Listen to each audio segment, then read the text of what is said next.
management, security and implementation. Thank you for sharing, giving examples and stories, insights on connectivity, innovation and transformative power of science for inclusive growth. Again, highlighting the essence of the theme of CHASCON 2025. A big round of applause, ladies and gentlemen. Now I invite guest of honor, Shri Sanjeev Singh Sethi, a visionary industrialist and alumnus of the Punjab University, on the podium, please.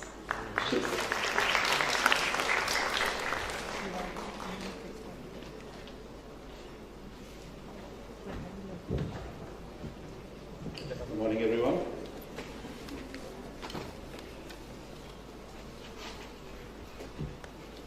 Honorable Vice Chancellor, Professor Lenovich, respected Chief Guest, Dr. Sanjay Kumar,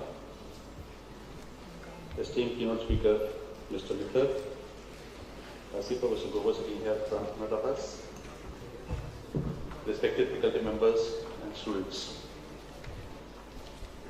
Let me just start from where Mr. Mithar finished. He gave us a very nice talk on connectivity.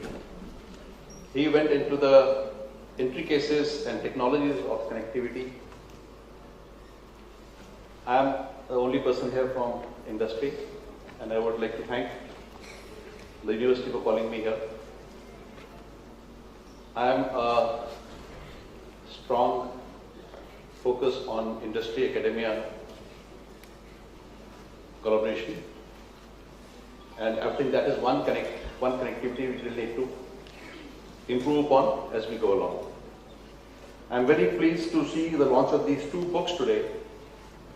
One is talks of corporate social responsibility, and other talks of technology transfer, and both these books are very, very relevant for the industry and academia connect. So I'd like to congratulate the authors as well as the university to pick up such lovely topics and to come up with this.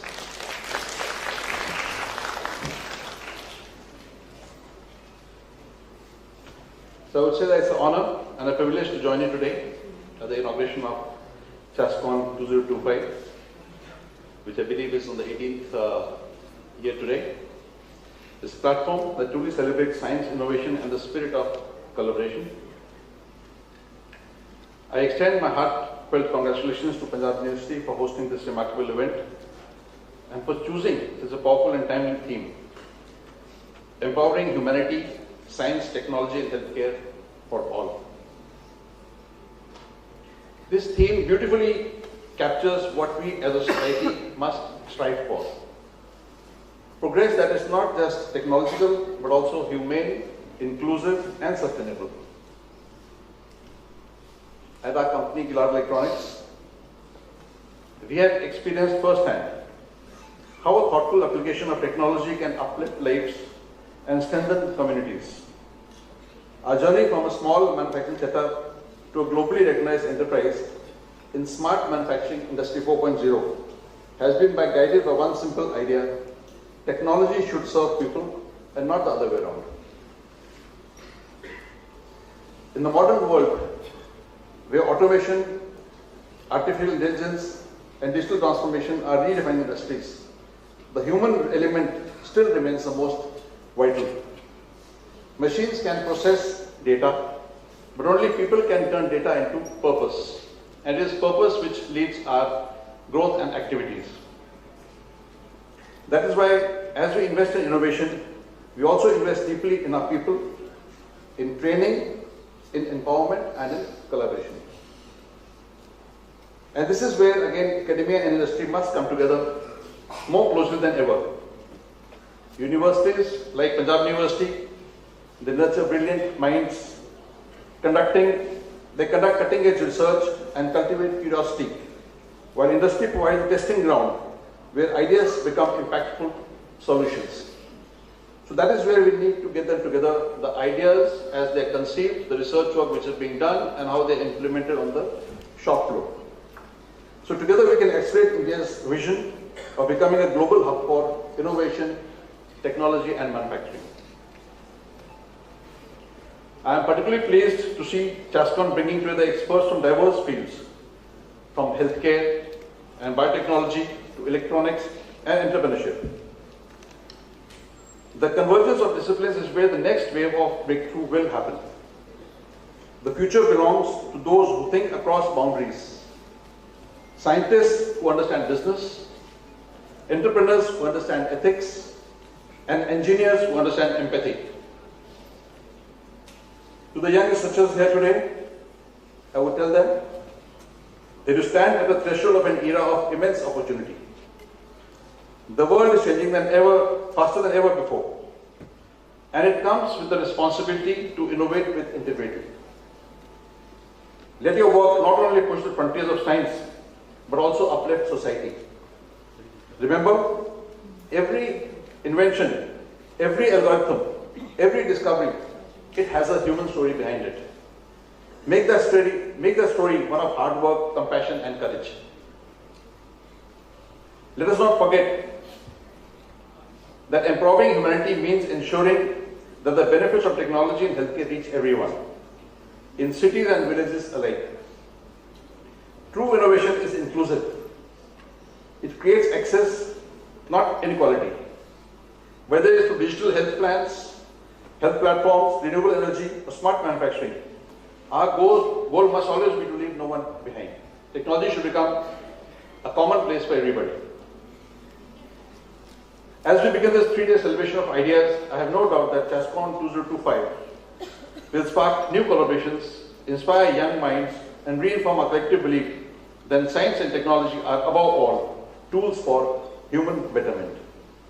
Once again, I thank the organizers for this opportunity and extend my best wishes for a successful and inspiring conference. Thank you and Jai Hind.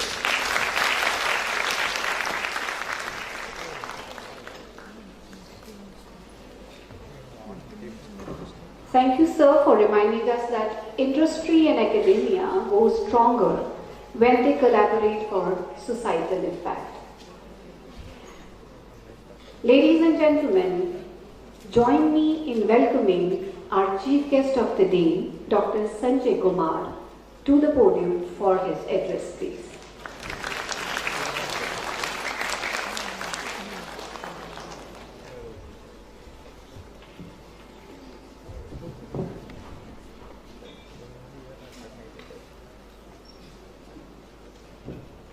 Very good morning to you all.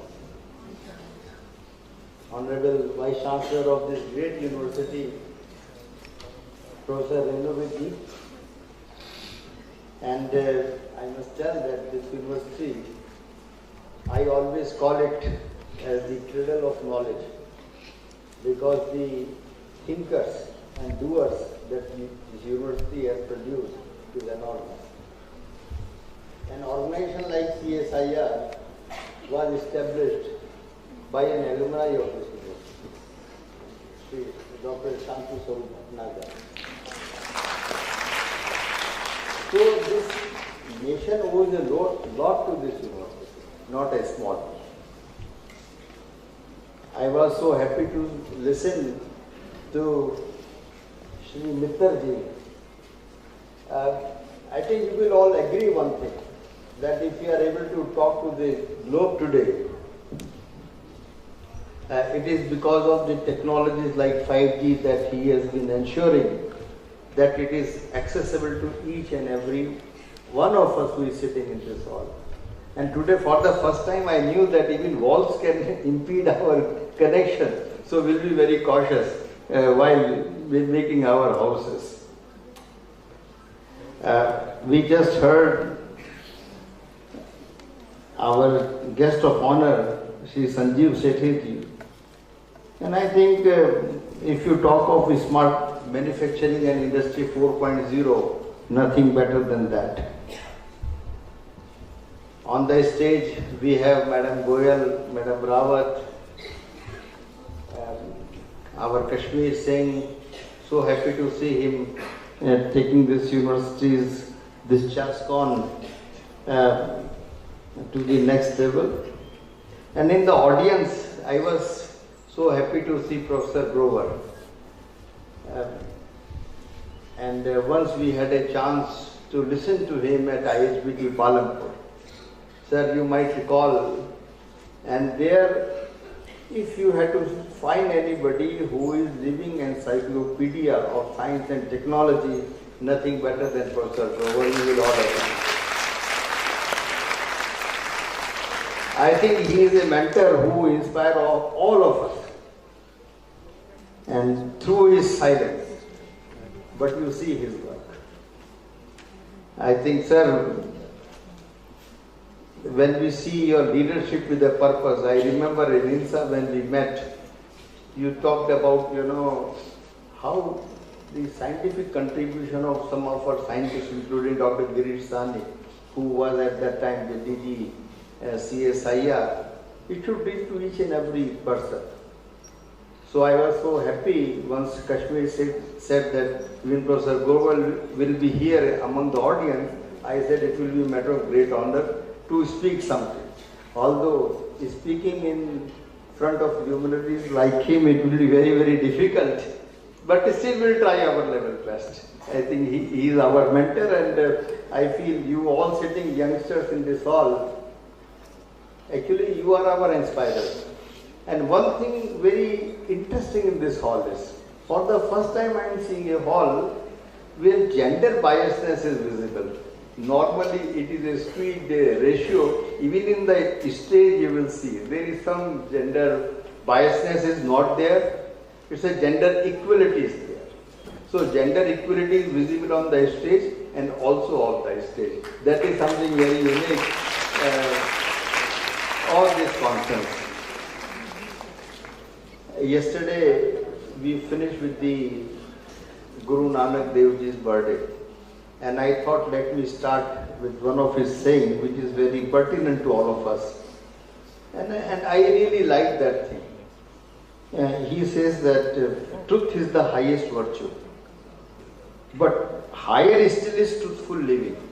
And you see, simple words but makes lot of sense even to the communities like what we all belong to, that scientific community.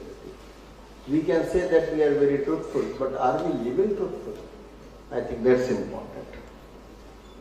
And I am so happy to see when I see the progress of this university, its proud legacy of learning, innovation, leadership, all these services under the able guidance of Professor Renovich. The way it is progressing, I think it's fantastic.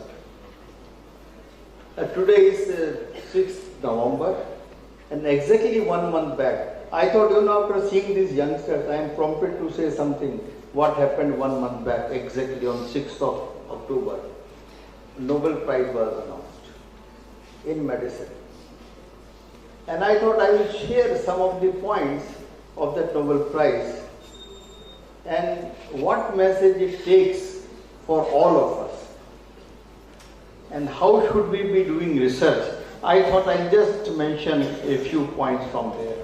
And Nobel Prize, how much is the award is? It's around some 10.3 crore rupees. That is the value of award. 11 million Swedish kroner. And this time award was given for the purpose our pacemakers. Peacemakers of our body.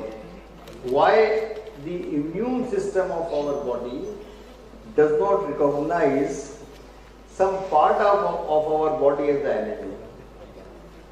Right? For that purpose only this award was given. And I thought I'll share some of the points about this award. Probably that will convey some of the messages. Although this award was given in 2025, but everything starts with a simple observation of nature. If you remember in 1980s, people were doing some experiment with animals and they removed thymus. Thymus is an organ where our defense cells, they mature. If you remove that thymus, then what happens? Suddenly body starts attacking its own organs. And people were surprised what this phenomena is.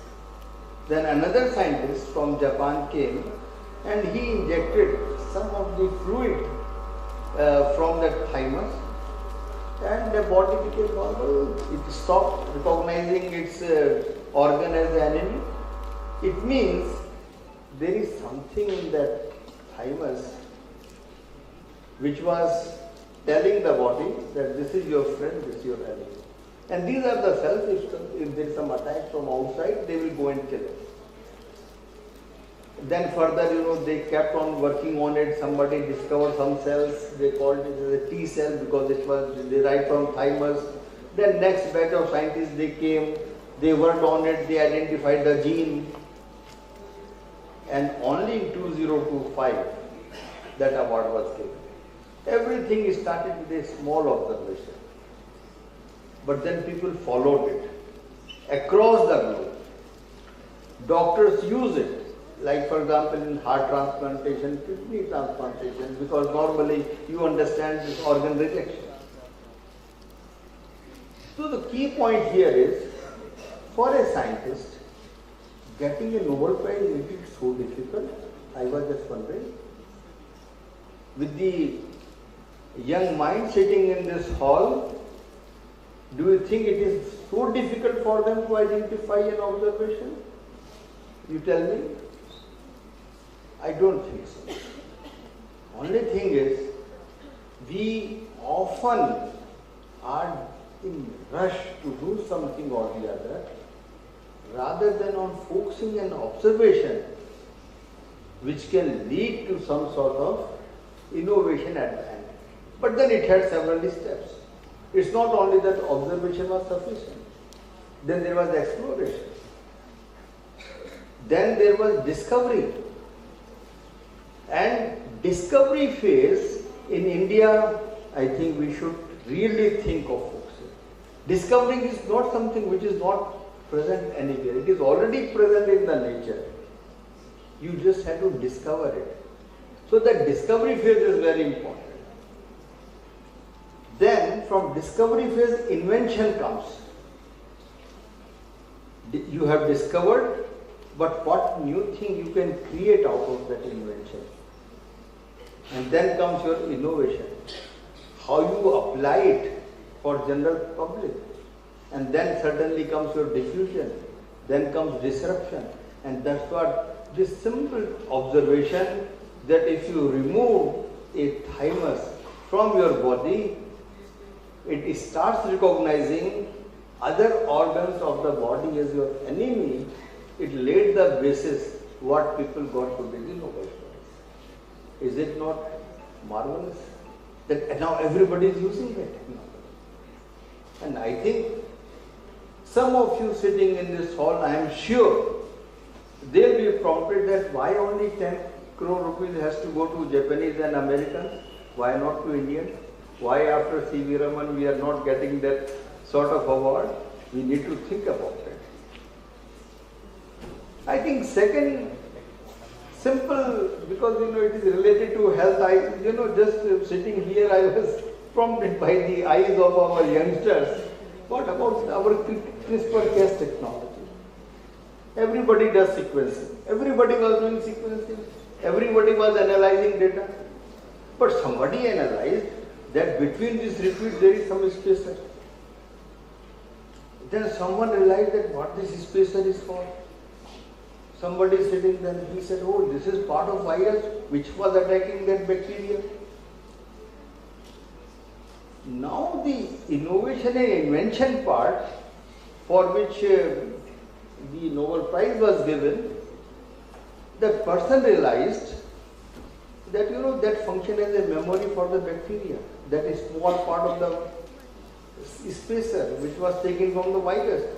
So next time when virus attacks, bacteria knows, okay, this spacer is part of that virus, we should attack him, and they would kill him. Right? So that researchers then they said, if bacteria can recognize the spacer of the virus, it can recognize if you put that portion from any other organism as well. They did it. It succeeded. Now you are doing gene editing. And only few years back, or I would say a few months back, this gene edited rice varieties were released in India. Simple observation, somebody was doing sequencing, they identified, they learned something unusual, they went after it, they succeeded. What is so difficult? I fail to understand. Only difficult part is that observation, following up of that observation, coming to that discovery level, inventing out of it, innovating it, and then diffusing it. So happy to see that for the diffusion what those two books have come with, Lord Sahib also mentioned. It's so important. Unless you are able to diffuse it, which can do disruption in the society like internet. And nowadays, red boxes have disappeared, in front of the post office. If I remember correctly, few days back that news came, everybody uses internet only for communication. That disruption is needed. And I think from this CHASCON, if some of you, after 5 years, or 10 years, or 15 years, are able to get that 11 million kroner that we are going to look for. And I don't think it is so difficult. And I'll give you a few examples, what Indians can do. Since I just mentioned about that rice, if you remember in 1960s, when Green Revolution did not take place, if anybody would buy an apple, he will buy only an apple. And then there is a proverb, an apple a day keeps doctors away. So if anybody would fall sick, they will buy some fruit and they will take it. It was a precious thing. And today you see fruits on every street. At that time we were hardly growing any food crops. And today we are growing 355 million tons of fruits and vegetables and flowers. I think it's significant improvement in India just in last 65 years. It's not a very big time period. You remember in 1960s our food production, grain production was only 82 million tons. And we were importing our wheat from America. Professor Grover and the elder population would remember that red wheat that we will get from US, and if our Indian politician would say anything against America, they would change the direction of that ship. So our situation was ship to mouth. That was our scenario. But today we are growing 353 million tons of food grains. And in COVID you must all have seen what happened. 80 crore people were fed without taking any money. That is our scenario today. At one time we were hardly getting any food, and today we are feeding the whole, not only nation, but across nation also we exported. Is it not lesser? And that is the reason when Professor M.S. Swaminathan received Bharat Ratna and the Nobel, this World Food Prize, only for this reason. You remember milk production, for example. Right now India is topping in the whole world, 239 million tons milk production. At one time, before Koreans was there, we hardly had any milk. Only if you have cows and buffaloes in your home. And today we enjoyed nice varka curd and paratha in the guest house. And people are so proudly saying that it is varka products are so good. It's only